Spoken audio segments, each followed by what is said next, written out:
নির্বাচনের দিন কেউ যেন পেশাকে প্রদর্শন করে আমাদের যে গণতান্ত্রিক অধিকার, সে অধিকার যেন কেউ হরণ করতে না পারে, সে জায়গায় আমাদেরকে সতর্কতা থাকতে হবে।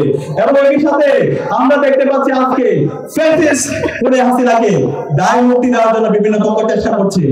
গত 16 বছরে এই বাংলাদেশের সাথীরা যখন এখানে অসংখ্য আমার মা ভাই বোনরা তাদেরকে ক্রস করে দেওয়া হয়েছে, বুলডোজার দিয়ে বাড়ি বানানো হয়েছে, আমার মা বোনদের কোরআন তালিম প্রোগ্রাম থেকে নিয়ে গিয়ে তাদেরকে জঙ্গি বলে চালিয়ে দেওয়া হয়েছে, আমাদের ভাইদেরকে স্কুল কলেজের সিলেবাসের বইয়ে তাদেরকে জঙ্গি হিসেবে চালিয়ে দেওয়া হয়েছে।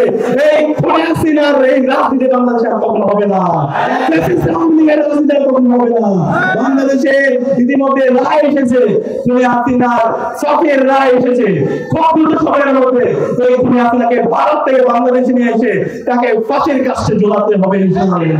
একই সাথে বাংলাদেশে হাসিনার যত দুষ্কর আছে, এই জখমের মধ্যে হাসিনার যত দুষ্কর আছে সবাইকে বিচারে আওতায় নিয়ে আসা হবে।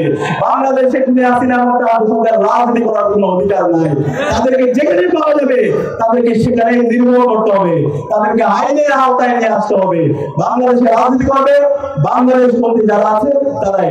মাত্র 30% টাকায় জমির মালিক হয়ে নতুন বাংলাদেশের গড়ে তোলার স্বপ্ন দেখা বাংলা বসতি। আমি আশা করব বাংলাদেশের জোরের মুক্তিকামী ছাত্র জনতা তারা হাসিনার প্রশ্নে বাংলাদেশে ইনসাফ কায়েমের লক্ষ্যে তারা ঐক্যবদ্ধ থাকবে এবং শহীদদের আকাঙ্ক্ষার লক্ষ্যে বৈষম্য ইনসাফ ভিত্তিক বাংলাদেশ নির্মাণের জন্য লড়াই সংগ্রাম জারি রাখবে।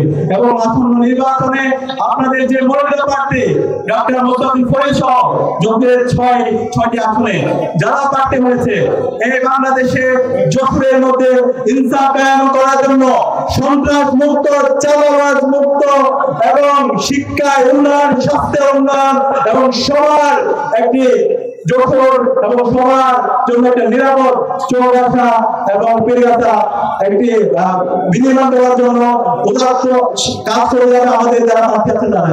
আমরা আশা রাখবো আমাদের এখানে যারা একত্রিত হয়েছে সবাই ঐক্যবদ্ধভাবে আমরা জুলাইয়ের আকাঙ্ক্ষাকে ধারণ করে একটি হিসাব ভিত্তিক বাংলাদেশ বিনির্মাণ করার জন্য আমরা ঐক্যবদ্ধভাবে লড়াই চালিয়ে যাবো।